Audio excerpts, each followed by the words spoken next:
कर्नाटक में सीएम पद की शपथ लेते ही मुख्यमंत्री सिद्धरमैया एक्शन मोड में आ गए हैं। उन्होंने शपथ लेने के बाद पहली कैबिनेट बैठक में उन 5 गारंटियों को लागू करने के आदेश जारी किए हैं, जिनका चुनाव से पहले पार्टी ने वादा किया था। इन 5 गारंटियों में गृह ज्योति, गृह लक्ष्मी, अन्न भाग्य, युवा निधि, उचित प्रयाण शामिल है। पहली कैबिनेट बैठक के बाद सीएम सिद्धरमैया ने प्रेस कॉन्फ्रेंस में यह जानकारी दी। इस दौरान उन्होंने यह भी बताया कि कर्नाटक विधानसभा का सत्र अगले सप्ताह सोमवार, मंगलवार और बुधवार को होना है, जिसमें विधायकों को शपथ दिलाई जाएगी। पहली कैबिनेट बैठक के बाद एक प्रेस वार्ता को संबोधित करते हुए कर्नाटक के सीएम सिद्धरमैया ने कहा कि घोषणा पत्र में 5 गारंटी का वादा किया गया था। पहली कैबिनेट बैठक के बाद उन 5 गारंटी के कार्यान्वयन का आदेश दिया गया था। मुख्यमंत्री ने कहा कि पार्टी के घोषणा पत्र में किए अन्य सभी वादों को आगामी 5 साल में पूरा किया जाएगा। उन्होंने कहा कि हमने अतीत में भी अपने वादों को पूरा किया है और भविष्य में भी हम ऐसा ही करेंगे। उन्होंने बताया कि कर्नाटक सरकार के राज्य मंत्रिमंडल की पहली बैठक के बाद गृह लक्ष्मी योजना को लागू करने का आदेश जारी किया गया है। यह योजना कर्नाटक में घर की प्रत्येक महिला मुखिया को 2000 रुपये प्रति माह की वित्तीय सहायता प्रदान करेगी।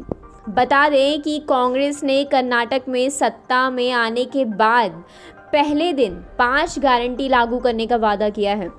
इन योजनाओं में सभी घरों को 200 यूनिट मुफ्त बिजली देना, हर परिवार की महिला मुखिया को 2000 रुपये मासिक सहायता, बीपीएल परिवार के प्रत्येक सदस्य को 10 किलो चावल मुफ्त, बेरोजगार स्नातक युवाओं के लिए हर महीने 3000 रुपये और बेरोजगार डिप्लोमा धारकों के लिए 1500 रुपये 2 साल, और सार्वजनिक परिवहन बसों में महिलाओं के लिए मुफ्त यात्रा शामिल है।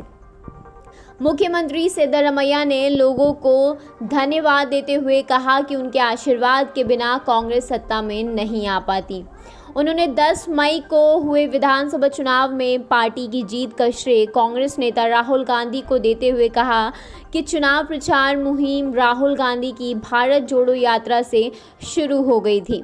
मैं राहुल और प्रियंका के साथ कांग्रेस के लिए प्रचार करने वाले सभी नेताओं को धन्यवाद देता हूं।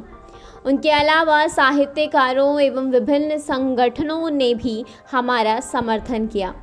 इस दौरान सिद्धरमैया ने पिछली भारतीय जनता पार्टी सरकार पर भी हमला बोला। उन्होंने कहा कि पहले शासन करने वाली सरकार बेकार थी।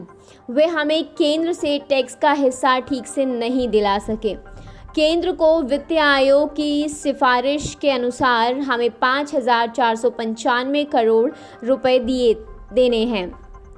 मुख्यमंत्री सिद्धरमैया ने कहा कि 22 मई से 3 दिन के लिए विधानसभा का सत्र बुलाया जाएगा। इस दौरान नवनिर्वाचित विधायकों को शपथ दिलाई जाएगी और नए विधानसभा अध्यक्ष का चुनाव किया जाएगा। सिद्धरमैया ने कहा कि हम 3 दिन सोमवार, मंगलवार और बुधवार के लिए विधानसभा सत्र बुला रहे हैं। हम राज्यपाल से अनुरोध कर रहे हैं क्योंकि 24 मई से पहले नई विधानसभा का गठन किया जाना है। विधायकों को शपथ दिलाने के लिए वरिष्ठतम विधायक आरवी देशपांडे को प्रोटेम स्पीकर बनाने का अनुरोध किया गया है। मुख्यमंत्री पद की शपथ लेने के बाद उन्होंने मंत्रिमंडल की पहली बैठक की अध्यक्षता की। बैठक के बाद सिद्धरमैया ने पत्रकारों से कहा कि सत्र के दौरान नए विधानसभा अध्यक्ष का चुनाव किया जाएगा।